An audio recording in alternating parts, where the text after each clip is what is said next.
কালি, কলম, মন লেখে তিনজন। মানুষ যদি এই লেখা না জানতো তাহলে আজকে পৃথিবীটা কেমন হতো?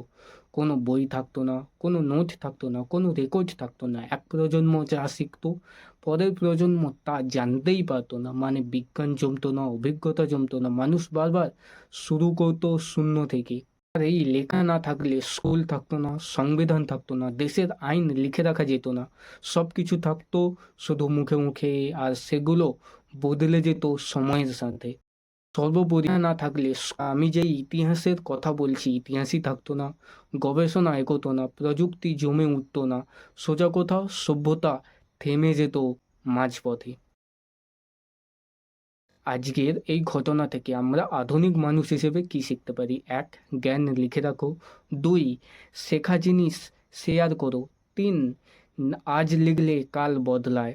আর এটাই হিস্ট্রি মিষ্টি, শুধু ইতিহাসকে পড়ানো, ইতিহাসের মাধ্যমে আধুনিক বিশ্বের মানুষকে শিক্ষা দেওয়া। পরিশেষে আমাকে কমেন্টে লিখে জানাও তোমার মতে লেখা না থাকলে আজকে পৃথিবী চলতো, হ্যাঁ কি না।